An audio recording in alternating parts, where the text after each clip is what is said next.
going to show you how to set up this laser level to align your enlarger. This is just a cheap laser sight that I purchased off of Amazon for about $14. It's a little too bright for what I'd like, but you can see it's got a dovetail rail to attach to a handgun. I think the other one I've used was meant for like a airsoft or BB gun, and it was less bright, but I couldn't find that model.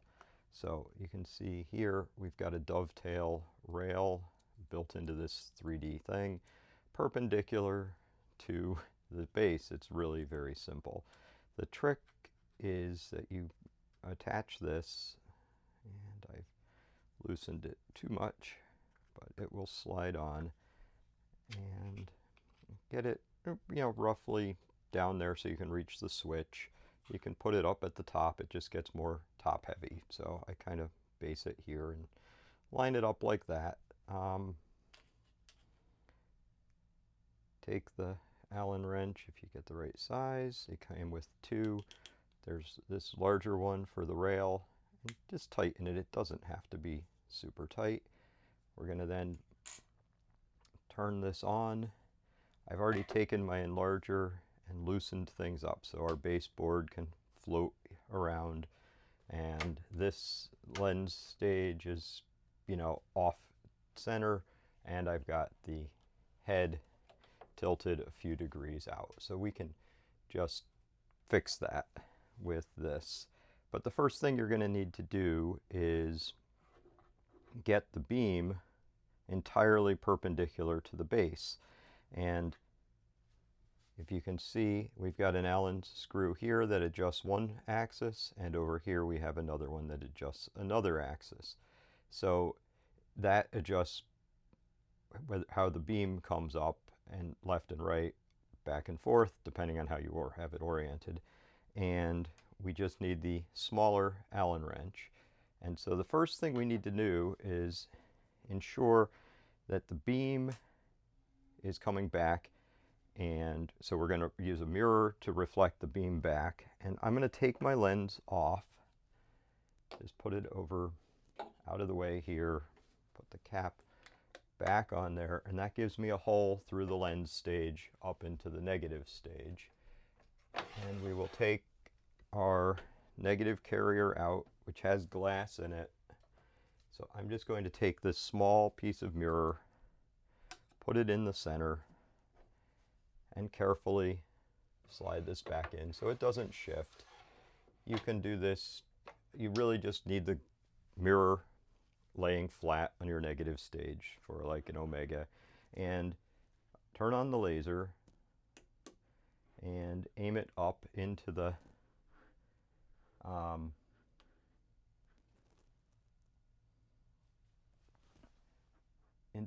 into the beam. Don't get yourself blinded by it.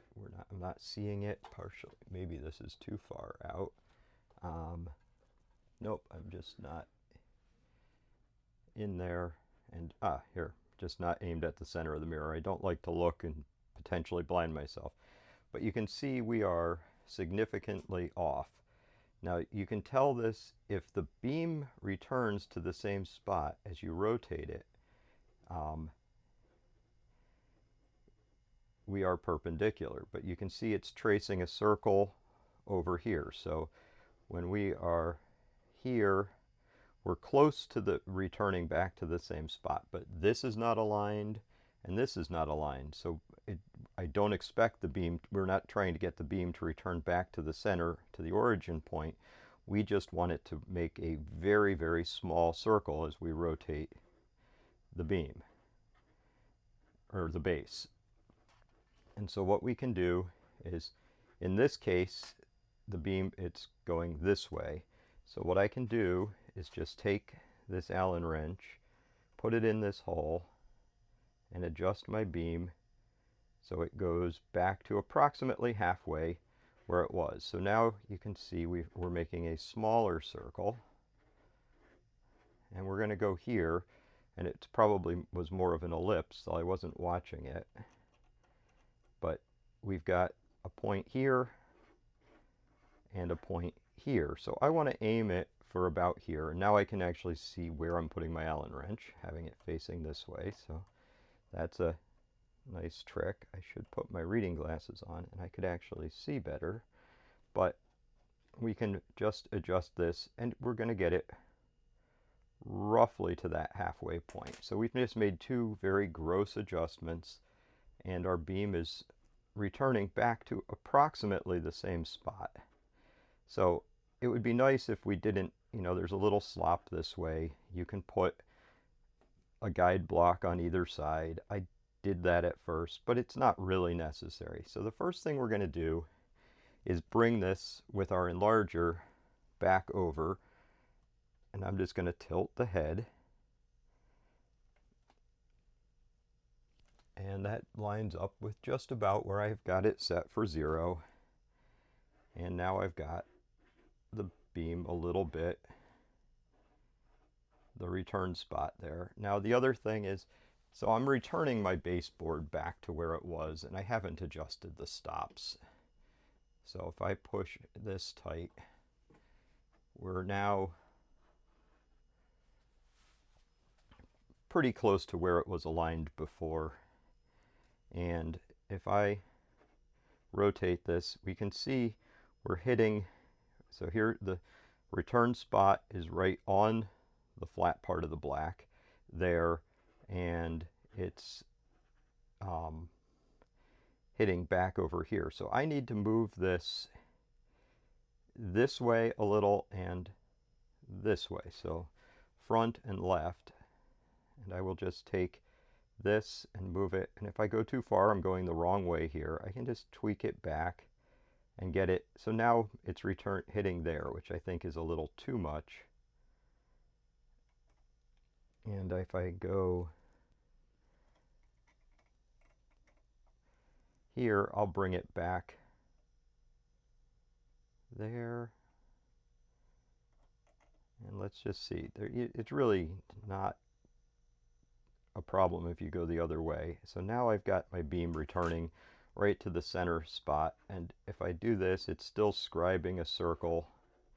And if I watch that circle, so this part I actually want to be over a little to my left, so I intentionally sort of messed that up, just went the wrong way, put the beam on the edge of the thing, and now if I turn it, the spot is staying to the left of the dot pretty consistently. So I think we have left and right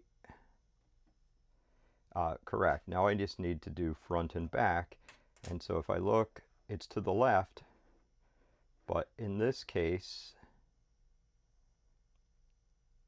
it's front, actually it's just to the left, and its front and back orientation is correct. If I go this way, it's also to the left, and the front and back orientation is very close.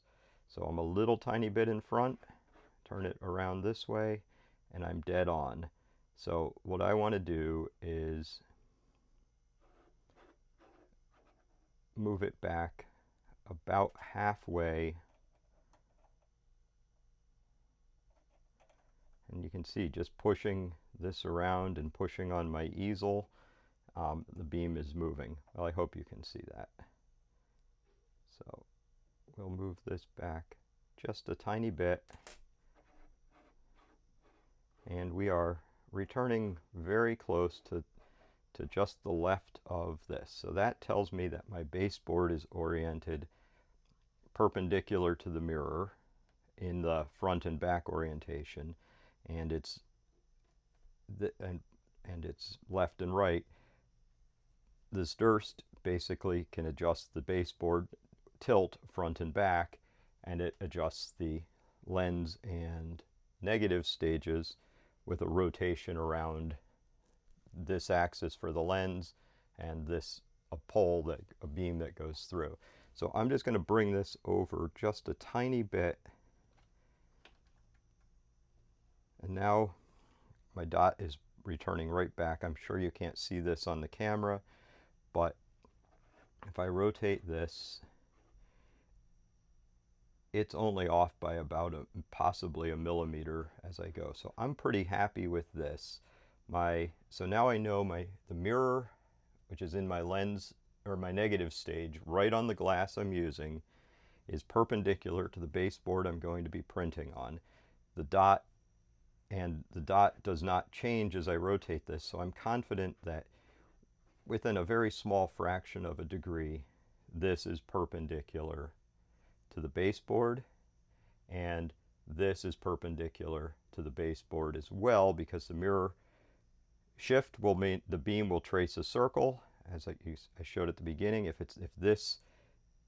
the beam does not come out of the base correctly, and it will return to the same spot if that's correct, and then we can adjust that with our baseboard and our negative stage angles.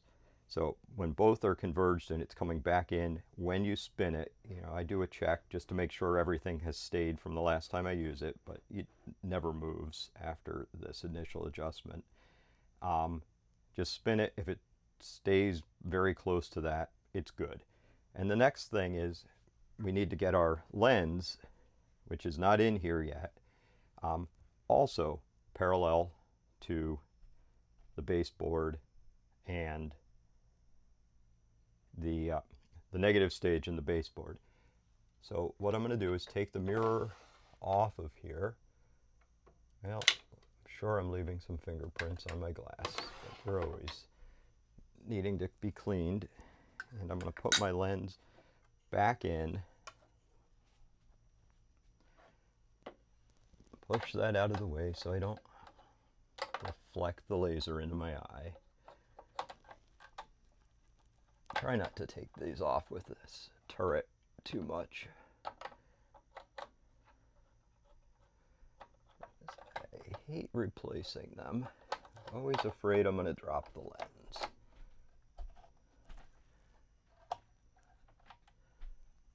And I might as well get the aperture facing me.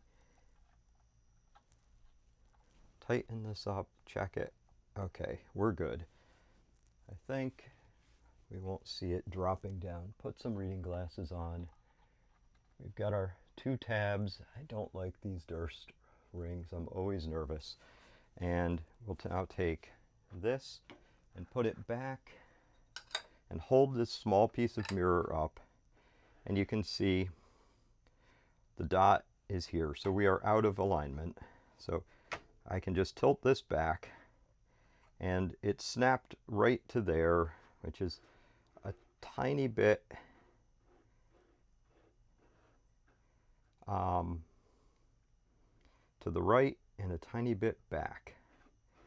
That tells me my baseboard and lens are not as aligned as I would like.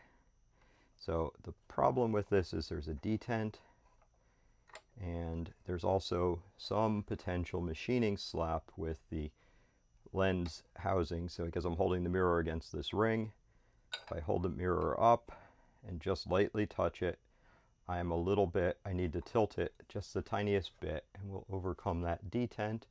That is right on the edge of it. And it helps somewhat to tighten this because that also moves it. So let's see how close we are. I'm way off now. I'm hitting tighten too much for further adjustment. Hit the detent. Oh, and if I tighten it, I'm actually dead on now. So that's the other thing, is as you tighten things up on this Durst, it's just a tiny fraction, but it's now dead on. So, which makes sense because I had aligned this previously and then undid this for the adjustment. So I'm off by a millimeter.